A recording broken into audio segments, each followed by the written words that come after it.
O Tribunal de Justiça de Santa Catarina decidiu que o fato de um motociclista não ter a carteira nacional de habilitação, isso não isenta o município de indenizar pelo fato dele ter morrido em um acidente ali de trânsito, né? E para tratar desse tema, a gente conversa agora com o Dr. Eduardo Cadori, professor especialista em Direito, Gestão e Psicologia do Trânsito. Tudo bem, doutor Eduardo? Tudo bem, tudo certo. É um prazer falar com o senhor aqui na Rádio Justiça. Doutor Eduardo, vamos entender essa situação, né? O motociclista ele não tinha, né, a carteira nacional de habilitação e aí morreu após um acidente causado por um buraco não sinalizado na via.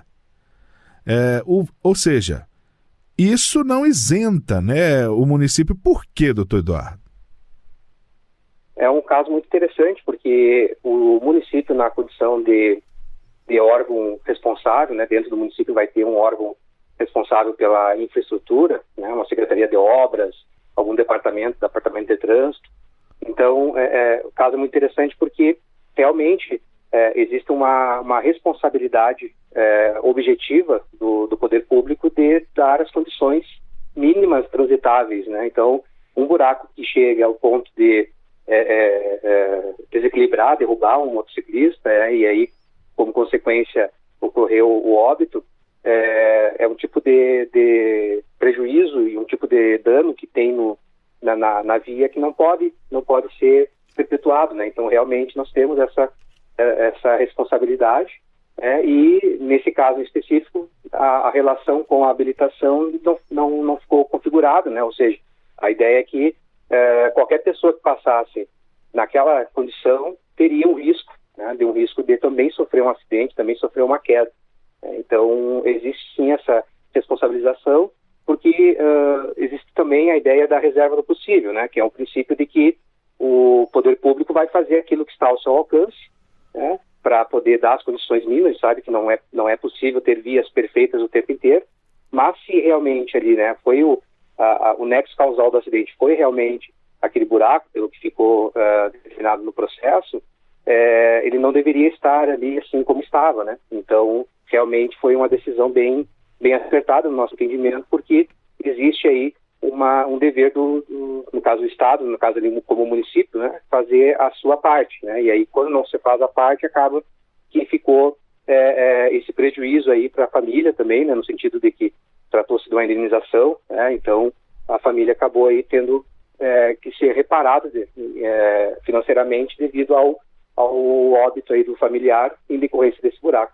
Doutor, não se poderia alegar que ele assumiu o risco porque ele não tinha habilitação, ou seja, ele não tinha, vamos dizer assim, a habilidade necessária para poder estar ali conduzindo a moto, e aí poderia se alegar que o motivo seria esse, a falta de habilidade dele, pelo fato dele não ter a habilitação, já comprovando que ele não tinha a habilidade necessária ainda, né, para poder estar com aquela moto ali na rua. Como é que o senhor vê esse tipo de argumento?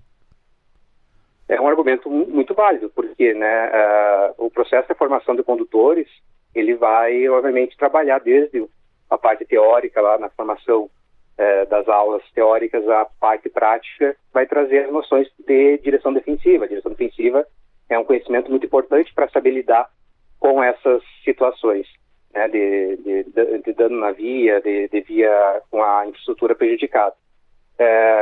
Essa tese ela acabou não prosperando nesse caso porque ficou ali evidenciado que o grau, né, digamos assim, do buraco na via estava fora do aceitável, né, por parte do município, né? Quer dizer, o determinante foi a falha do município em não manter a via em condições ideais, e não o fato dele não ter a habilitação, o determinante para esse acidente. Ou seja, tem que analisar cada caso, né, doutor?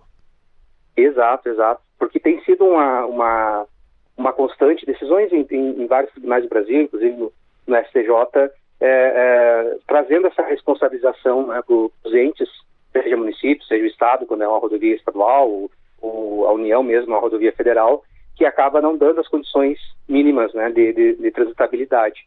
Então, é claro que a ideia de que um treinamento, né, a gente não pode achar, né, também que pelo fato da pessoa ter se acidentado, ela não fez diferença ser habilitada ou não, talvez até fizesse, né? Mas isso não tem como se presumir, né? Já que né, a vítima, obviamente, já veio a óbito e a estrutura da via demonstrou que ela estava numa condição que não poderia ter um buraco naquele teor, né? Então, realmente acabou que mitigou, né? Passou por cima dessa falta de uma habilidade, falta de um treinamento, e realmente a pessoa não deveria estar conduzindo, né? Mas o fato dela estar conduzindo sem habilitação configura uma infração de trânsito administrativa, se, né, fosse abordado, e quem sabe, no máximo, um crime de trânsito, caso estivesse dirigindo gerando perigo.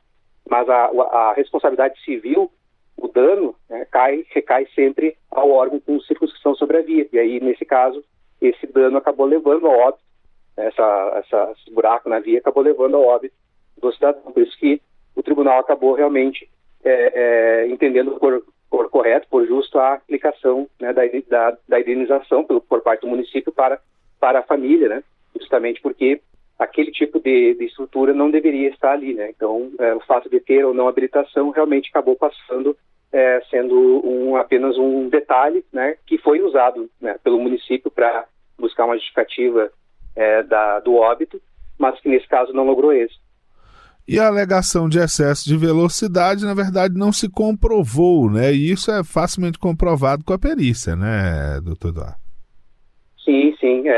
Então, se não se tem um registro, por exemplo, em câmeras, o próprio radar de velocidade que mede, fiscaliza por perto, não tem ali, e a perícia não conseguiu identificar, que em regra se consegue, né, verificar isso, com certeza, com uma perícia bem feita, né, acabou que não restou comprovado e é um elemento que não foi o decisivo para o acidente, porque nos casos de acidentes de trânsito sempre tem que se busca identificar qual foi a principal causa, né? Porque a gente às vezes pode ter acidentes com multicausas, multifatoriais, né? E nesse caso, pelo entendimento, ficou realmente que foi a falta da estrutura adequada, mínima, né, para que pudesse transitar com segurança.